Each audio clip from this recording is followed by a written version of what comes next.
안녕하세요, 토토무당입니다. 실제 당첨 내역이며 함께 하신 분들 모두 축하드립니다. 조합은 매일 무료로 드리고 있으니 편하게 문의주세요. 구독, 좋아요, 알림 설정 한 번씩 부탁드리며 금일 분석 시작하겠습니다. 금일 해외 축구 소시에다드 대 바야돌리드 경기 분석 시작하겠습니다.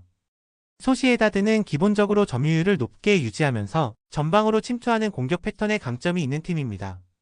쿠보 타케우사는 측면과 중앙을 넘나드는 기동성과 볼 소유력이 뛰어나며 오야르사발은 공격 전개 과정에서의 연계 플레이와 문전에서의 마무리 능력을 갖췄습니다. 다만 바렌네치아의 카드 징계와 오드리오 솔라, 브라이스 멘데스를 비롯한 주축 선수들의 부상 이탈로 스쿼드 운영에 어려움을 겪고 있습니다. 그럼에도 상대가 리그 최하위 바야돌리드라는 점을 고려할 때 경기 초반부터 강하게 압박하며 흐름을 주도할 가능성이 높습니다. 바야돌리드는 올 시즌 리그 최하위인 20위에 머물러 있으며 공수 전반에 걸쳐 문제점이 심각하게 드러나고 있습니다. 공격진에서 신라는 확실한 마무리 능력이 부족하고 그릴리치와 라울 모루 역시 기복 있는 플레이로 공격의 효율성이 떨어집니다.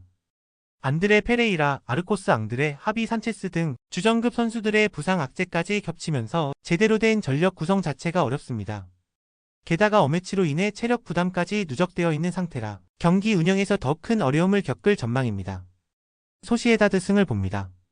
양팀 모두 부상과 체력적 어려움을 안고 있지만 스쿼드의 질적 차이와 공격의 효율성에서 소시에다드가 명확히 앞서 있습니다. 바야돌리드는 최하위의 부진을 탈출할 만한 특별한 전술 변화나 전략적 대안이 마땅치 않아 보이며 이번 원정에서도 수비 조직력이 쉽게 무너질 가능성이 높습니다. 소시에다드가 홈에서 상대 약점을 확실하게 집요하게 공략하며 안정적으로 승점 3점을 챙길 것으로 예상됩니다. 금일 해외축구 코모 대 엠폴리 경기 분석 시작하겠습니다.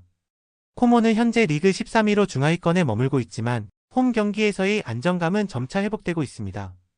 델리 알리와 니코파스가 징계로 결장하고 이반 아종과 도세나가 부상 중이지만 스트레페자와 다이아온의 측면 돌파는 여전히 위협적입니다.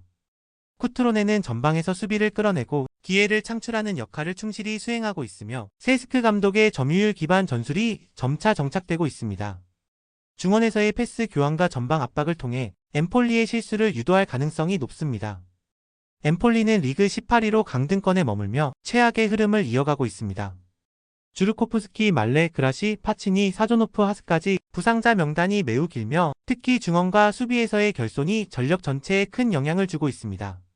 쿠아메와 에스포지토의 돌파는 가능하지만 팀 전술이 단순하고 후방 빌드업과 수비 밸런스가 무너진 상황입니다.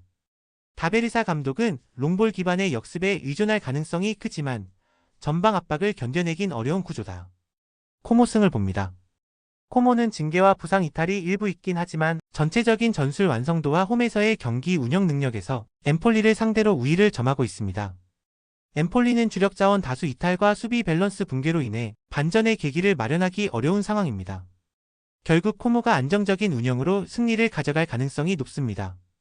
금일 해외축구 베네치아 대 볼로냐 경기 분석 시작하겠습니다. 베네치아는 현재 리그 19위로 강등권에 처해 있으며 최근 경기에서도 수비 불안과 결정력 부족이 동시에 드러나고 있습니다. 니콜루시가 징계로 결장하고 크르니고이, 스베르코, 스보보다 등 수비 자원의 줄부상으로 인해 후방 안정감이 크게 흔들린 상황입니다. 마리치가 공격의 중심이지만 전방 지원이 부족하고 미드필드에서의 압박도 헐거워 상대에게 공간을 쉽게 내주고 있습니다.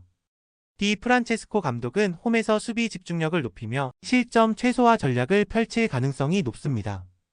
볼로냐는 리그 4위로 유럽 대항전 진출권을 굳건히 유지하고 있으며 전방 조합의 기동력과 창의성이 강점입니다.